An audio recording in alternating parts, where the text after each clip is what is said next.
നമസ്കാരം, ഞാൻ Jemy John. Al Hilal hospitals and medical centres അവതരിപ്പിക്കുന്ന BMC ന്യൂസ് ലൈവിലേക്ക് സ്വാഗതം.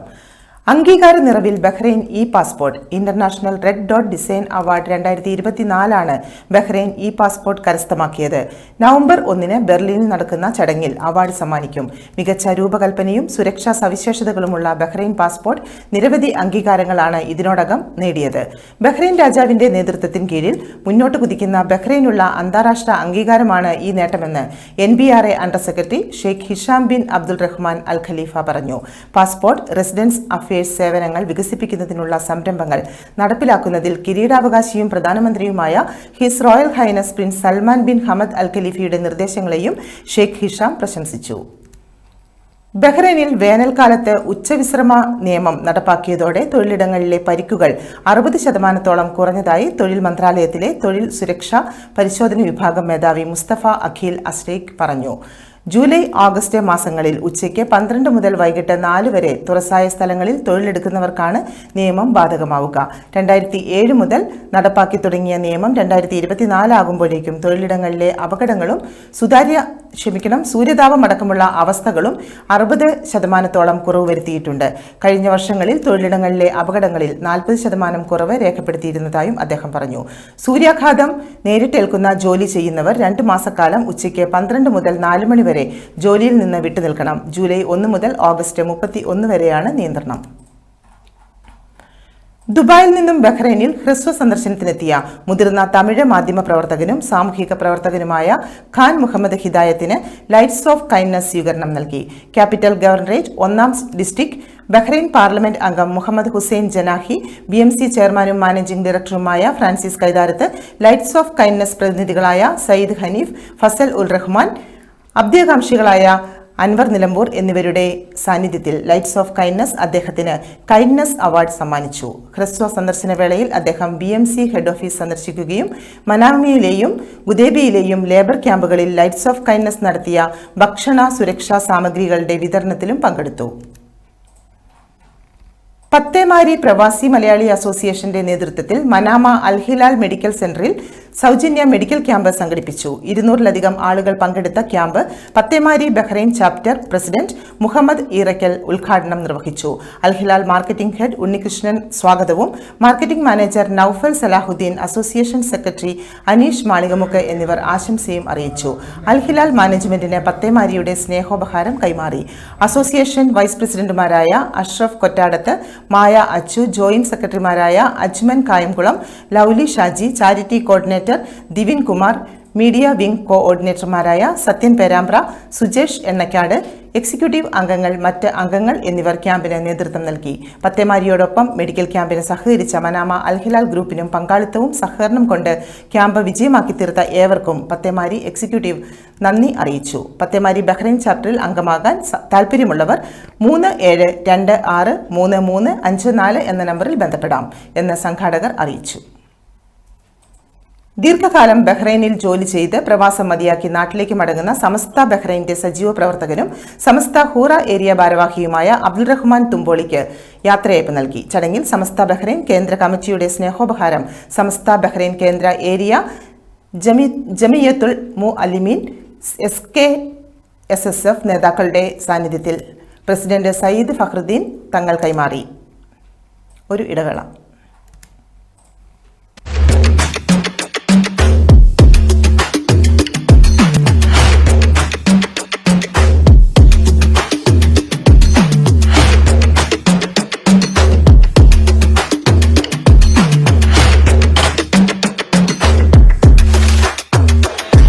All your favorite products under one roof in Bahrain from our 14 branches at 27-year-old Megamart and Macromart. Bakery,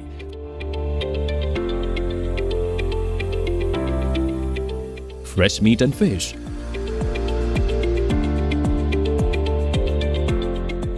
fruits and vegetables,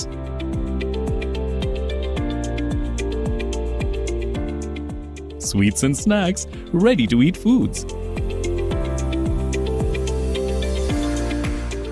dairy products, grocery or consumer goods. To have a wonderful shopping experience, please visit your nearest Megamart Macromart branch. Megamart and Macromart, full of goodness. വാർത്തകൾ തുടരുന്നു. Bahrain കേരളീയ സമാജം കേരളോത്സവത്തിന് പുതിയ logo കണ്ടെത്തുന്നതിന്റെ ഭാഗമായി logo design മത്സരം സംഘടിപ്പിക്കുന്നു. ആർക്കും എവിടെ നിന്നും പങ്കെടുക്കാവുന്ന മത്സരത്തിൽ സംഘാടകരുടെ നിർദ്ദേശങ്ങൾ പാലിച്ചുകൊണ്ട് ഓൺലൈനായി തന്നെ ഡിസൈനുകൾ അപ്ലോഡ് ചെയ്യാനുള്ള അവസരമുണ്ട്. തെരഞ്ഞെടുക്കപ്പെടുന്ന ലോഗോയ്ക്ക് $150 അമേരിക്കൻ സമ്മാനം. ലോഗോകൾ സമർപ്പിക്കാനുള്ള അവസാന തീയതി 20 ഓഗസ്റ്റ് 2024 ആയിരിക്കും എന്ന് Samajam president PV Radhakrishnapillai, general secretary Varghese Karaikal, സാഹിത്യ വിഭാഗം സെക്രട്ടറി വിനയചന്ദ്രൻ നായർ എന്നിവർ പത്രക്കുറിപ്പിലൂടെ അറിയിച്ചു. ലോകമെമ്പാടുമുള്ള മലയാള പ്രവാസ സംഘടനകളിൽ പ്രവർത്തന മികവുകൊണ്ട് മുൻനിരയിലുള്ള ബഹ്റൈൻ കേരളീയ സമാജം തങ്ങളുടെ 7000-ഓളം വരുന്ന കുടുംബാംഗങ്ങളുടെ കലാ സാംസ്കാരിക സാഹിത്യ വാസനകൾ പരിപോഷിപ്പിക്കാനായി വർഷങ്ങൾക്ക് മുൻപ് രൂപം കൊടുത്ത കലാമാമാങ്കമാണ് കേരളോത്സവം. സമാജം കുടുംബത്തിലെ മുതിർന്നവരെ മുഴുവൻ 5 ഗ്രൂപ്പുകളായി തിരിച്ചു നടത്തുന്ന മത്സരങ്ങളിൽ കലാ സാഹിത്യ സംഗീത നാടക മത്സരങ്ങളും സംഗീത നാട്യ മത്സരങ്ങളും മറ്റനവധി മത്സരങ്ങളും ഉൾപ്പെടുന്നു. വ്യക്തിഗത ഗ്രൂപ്പ് ഇനങ്ങളിലായി 50ഓളം മത്സരങ്ങളാണ് കേരളോത്സവം 2024 നടത്തപ്പെടുക. കൂടുതൽ പോയിന്റുകൾ കരസ്ഥമാക്കുന്ന ടീമിന് ചാമ്പ്യൻഷിപ്പ് ലഭിക്കുന്ന രീതിയിൽ ചിട്ടപ്പെടുത്തിയിരിക്കുന്നതിനാൽ തന്നെ വീറും വാശിയും നിറഞ്ഞ മത്സരങ്ങളാണ് സമാജം ഭരണസമിതി പ്രതീക്ഷിക്കുന്നത്. 2014 അവസാനമായി നടന്ന കേരളോത്സവത്തിന്റെ തിരിച്ചുവരവ് അംഗങ്ങൾ ആവേശത്തോടെയാണ് കാത്തിരിക്കുന്നത്. കേരളോത്സവത്തിന്റെ ഭാഗമായുള്ള മത്സരങ്ങൾക്ക് നവംബർ മാസത്തിൽ തുടക്കം കുറിക്കാനാണ് ആലോചിക്കുന്നത് ും അതിനുവേണ്ട ഒരുക്കങ്ങൾ ഓണാഘോഷ പരിപാടികൾ അവസാനിക്കുന്നതോടെ തുടങ്ങുമെന്നും സമാജം ഭാരവാഹികൾ അറിയിച്ചു. ലോഗോ മത്സരത്തിന്റെ കൂടുതൽ വിവരങ്ങൾക്ക് ആഷ്ലി കുര്യൻ 39370929, വിപിൻ മോഹൻ 33205454, ശ്രീവിദ്യ വിനോദ് 33004589, സിജി ബിനു 36302137 എന്നിവരെ ബന്ധപ്പെടാവുന്നതാണ്. വേനൽ ചൂടിൽ തൊഴിലാളികൾക്ക് ആശ്വാസവുമായി പ്രവാസി വെൽഫെയർ. കടുത്ത വേനൽ ചൂടിൽ ജോലി ചെയ്യുന്ന പ്രവാസി തൊഴിലിടങ്ങളിൽ കരുതലിന്റെ ആശ്വാസവുമായി പ്രവാസി വെൽഫെയർ പ്രവാസി ആശ്വാസ് കിറ്റുകൾ വിതരണം ചെയ്തു. ബഹ്റൈനിലെ വ്യത്യസ്ത പ്രദേശങ്ങളിൽ ജോലി ചെയ്യുന്ന തൊഴിലാളികൾക്ക് പഴവർഗ്ഗങ്ങളും ജ്യൂസും വെള്ളവും അടങ്ങിയ പ്രവാസി ആശ്വാസ് കിറ്റുകൾ പ്രവാസി വെൽഫെയറിന്റെ സേവന വിഭാഗമായ വെൽ കെയറിന്റെ നേതൃത്വത്തിൽ നൽകി. Pravasi welfare general secretary CM Muhammad Ali, secretary Joshi Joseph എന്നിവർ വെൽകെയർ കോർഡിനേറ്റർമാരായ ബഷീർ വൈക്കിലശ്ശേരി, മൊയ്തു തിരുവള്ളൂർ, അബ്ദുള്ള കുറ്റിയാടി എന്നിവർക്ക് കിറ്റുകൾ നൽകി ഉദ്ഘാടനം ചെയ്തു. വരും നാളുകളിലും കൂടുതൽ പ്രദേശങ്ങളിൽ സാമൂഹ്യ പ്രതിബദ്ധതയുള്ള പ്രവാസി സമൂഹത്തിന്റെ സഹകരണത്തോടെ പ്രവാസി ആശ്വാസ് കിറ്റുകൾ വിതരണം ചെയ്യുമെന്ന് Pravasi welfare general secretary CM Muhammad Ali അറിയിച്ചു.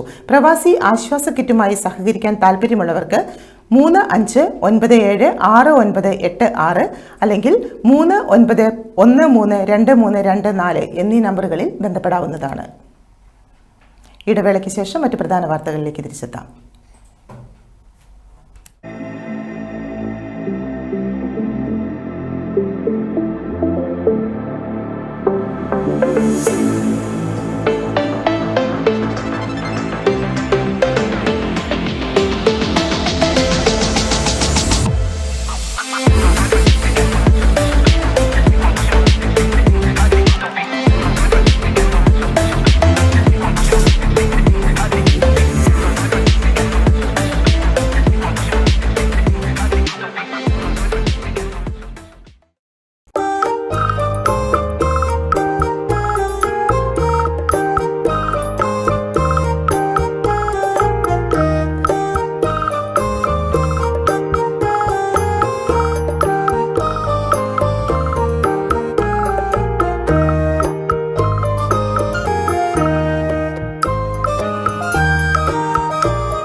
വാർത്തകൾ തുടരുന്നു.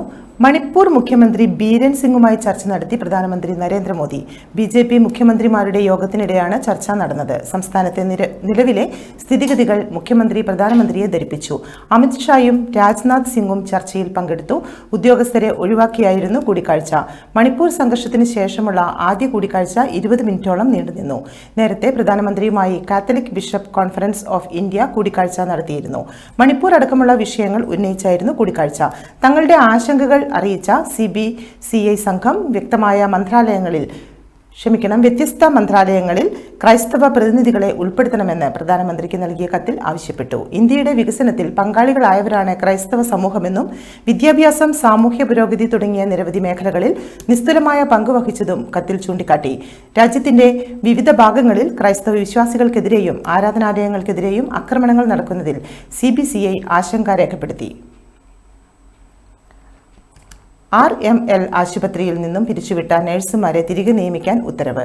8 മലയാളികൾ ഉൾപ്പെടെ 42 നഴ്സുമാരെ തിരികെ നിയമിക്കണമെന്നാണ് ദില്ലി ഹൈക്കോടതിയുടെ ഉത്തരവ്. സ്ഥിര നിയമനം നൽകണമെന്നാണ് ആരോഗ്യ മന്ത്രാലയത്തിന് ഹൈക്കോടതിയുടെ നിർദ്ദേശം.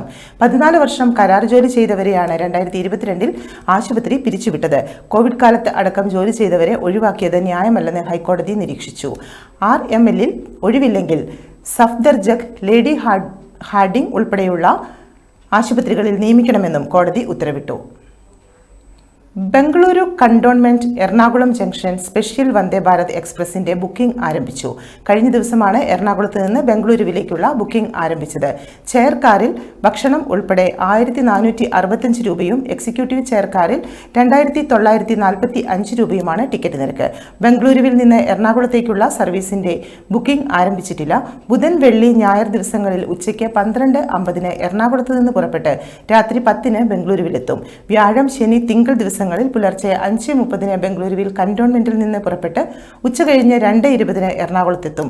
ജൂലൈ 31 മുതൽ ഓഗസ്റ്റ് 26 വരെയാണ് നിലവിൽ താൽക്കാലികമായി ട്രെയിൻ സർവീസ് നടത്തുക. ഇട ദിവസങ്ങളിൽ അറ്റകുറ്റപ്പണി നടത്തും. ഷിരൂരിലെ രക്ഷാദൌത്യം മുന്നോട്ട് കൊണ്ടുപോകാൻ കർണാടകയ്ക്ക് താൽപ്പര്യമില്ലെന്ന് M. വിജിൻ MLA. രക്ഷാദൌത്യം പൂർണ്ണമായും ഉപേക്ഷിച്ച നിലയിലെന്നും M. വിജിൻ വ്യക്തമാക്കി. നേവി സംഘം പരിശോധന നടത്താതെ മടങ്ങി. NDRFന്റെയും നാവികസേനയുടെയും സംഘം സംഭവസ്ഥലത്ത് നിന്ന് മടങ്ങി. അർജുനു വേണ്ടി തിരച്ചിലുമായി ബന്ധപ്പെട്ട നടപടികളൊന്നും ഇപ്പോൾ ഷിരൂരിൽ നടക്കുന്നില്ല. ദേശീയപാത സഞ്ചാരയോഗ്യമാക്കുന്നതിനുള്ള നടപടികൾ ഇവിടെ പുരോഗമിക്കുന്നുണ്ട്. അതേസമയം അർജുനായുള്ള തിരച്ചിൽ 14-ാം ദിവസത്തിലേക്ക് കടക്കുമ്പോഴും പ്രതികൂല കാലാവസ്ഥ വെല്ലുവിളി ഉയർത്തുകയാണ്. പുഴയിലെ ഒഴുക്കും ചെളിയും ദൌത്യത്തിന് പ്രതിസന്ധിയാണ്. അനുകൂല കാലാവസ്ഥയാണെങ്കിൽ മാത്രം ഇന്ന് നദിയിൽ പരിശോധന നടത്തുമെന്നാണ് അറിയിപ്പ്. അതേസമയം ഷിരൂരിൽ വീണ്ടും മണ്ണിടിച്ചിൽ സാധ്യത നിലനിൽക്കുന്നതിനാൽ ഗതാഗത നിയന്ത്രണം തുടരും. തൽക്കാലം ദേശീയപാതയിലെ ഗതാഗതം പുനഃസ്ഥാപിക്കില്ല.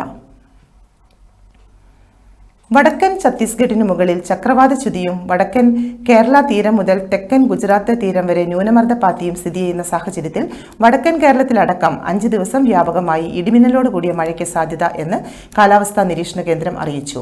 കേരള തീരത്ത് കടൽ പ്രക്ഷുബ്ധമാകാനും ഉയർന്ന തിരമാലകൾക്കും സാധ്യതയുണ്ടെന്ന് ദേശീയ സമുദ്ര സ്ഥിതി പഠന ഗവേഷണ കേന്ദ്രം അറിയിച്ചു. കണ്ണൂർ, കാസർഗോഡ് തീരങ്ങളിൽ പ്രത്യേക ജാഗ്രത വേണം. മലപ്പുറം, കോഴിക്കോട്, വയനാട്, കണ്ണൂർ, കാസർഗോഡ് ജില്ലകളിൽ യെല്ലോ അലർട്ട് പ്രഖ്യാപിച്ചിട്ടുണ്ട്. ഒളിമ്പിക്സ് വാർത്തകൾ. ഒളിമ്പിക്സിൽ ടെന്നീസിൽ ഇന്ത്യയുടെ മെഡൽ പ്രതീക്ഷകൾ അവസാനിച്ചു. പുരുഷ ഡബിൾസിൽ ഏറെ പ്രതീക്ഷ നൽകിയിരുന്ന രോഹൻ ബൊപ്പണ്ണ, ശ്രീറാം ബാലാജി സഖ്യം 2ാം റൗണ്ടിലെത്താതെ പുറത്തായി. ആദ്യ റൗണ്ടിൽ ഫ്രഞ്ച് സഖ്യമായ എഡ്വാർഡ് റോജർ, ഗെൽ മോൺഫീൽഡ്സ് എന്നിവരോടാണ് ഇന്ത്യൻ താരങ്ങൾ നേരിട്ടുള്ള സെറ്റുകൾക്ക് തോറ്റത്. 5-7, 2-6 എന്നീ സെറ്റുകൾക്കാണ് തോറ്റത്.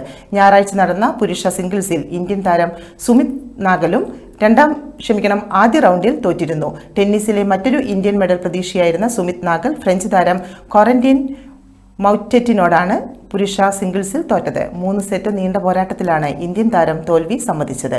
2-6, 6-2, 5-7 എന്നിങ്ങനെയായിരുന്നു സ്കോർ.